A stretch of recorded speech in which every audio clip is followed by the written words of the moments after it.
What's up, guys and girls? Giovanni here. I want to dive in and explore the government as a whole in the wizard world. Alright then, let's raise some hell. First up is the Crystals of Justice. They were introduced in Alex vs. Alex. And when they were introduced, because I remember watching it live, I'm like, what are these things? They're not the Tribunal. And after that episode, they were never seen again. And I'm like, what was the point of them? And so far, they haven't been referenced in the revival yet. Second, the Tribunal. Do I really need to explain who they are? Well, guess I have to. The Tribunal are responsible for upholding the wizard law and dealing with crimes against it. What makes it funny is that it's exactly what the Crystals were doing in the Alex episode. So here's my theory on how it would make it all work for the wizard government. At the bottom, you have the Tribunal. They go around Earth and the wizard world arresting wizards and other supernatural beings who are doing bad things. And for what I remember in Beyond, there were just 5 or 6 seats in that room when Justin was making his case to join them. It better not just be 6 wizards on the Tribunal. The Tribunal should be a large group, but if it is a small group, I gotta hand it to those 6 powerful wizards who are able to jump back and forth between the human and wizard world. Crime is everywhere and happens at any time. Which makes me think, when do you have the time to take a break? This is why I said it should be a large group. Not too big. I say like 15 people. That way it still feels special when somebody wants to join them. On top of them is the Crystals. They are much more powerful than the Tribunal. Now, if they were to get involved in things, stuff has really escalated. We didn't get to see much of their power in the Alex episode, but let's say they have the power of shape-shifting, so they can have a much hands-on approach if they need to leave the cave. Here's what I think they will look like. This picture is from the Orville TV show. This last group is the top of the food chain. The top of the wizard government. They are the Wizard Council. They were introduced in Wizards of Waverly Places Season 4, Episode 15. Now, you didn't get to hear anything about them except for this. It's good to see the Wizard Council here.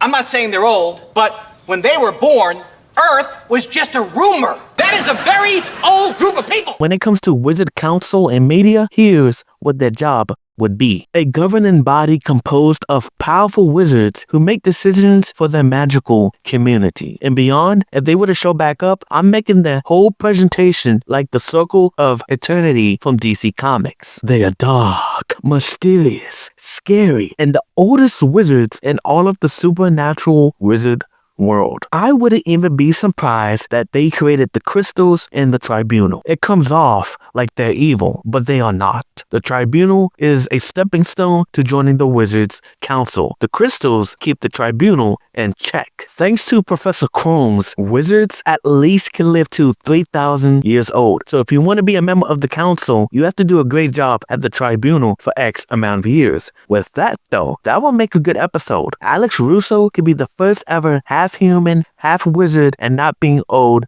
to join. Since the dawn of time, only full-on wizards and other supernatural beings have been on there. Maybe one of the wizards on the council thinks she's done so good of a job at such a young age that she should join. The others disagree at first. Since she's half-human, she will have weaknesses, and she doesn't have wizard council type of experience. Being half a wizard though, she is able to live longer than the human lifespan, which is, let's say, 100. She will live till 200 years old. Eventually, the other members agree to it, and when Alex is there, she finds out Professor Chromes was a member of the council before he decided to leave to become a teacher, and she finds out his real age, which is not 3,000. With Alex Russo on the council, she eventually will be a part of the Hall of Wizards. Something I want to bring up about the council is that if it is like DC's Circle of Eternity, there is other supernatural beings in the group. It's just that it's mostly filled with wizards, hence the name. With there being 7 chairs in the throne room, 5 out of the 7 of them are wizards. The other 2 are interchangeable by the most powerful creatures. Now, in that Alex episode, there would be a secret 8th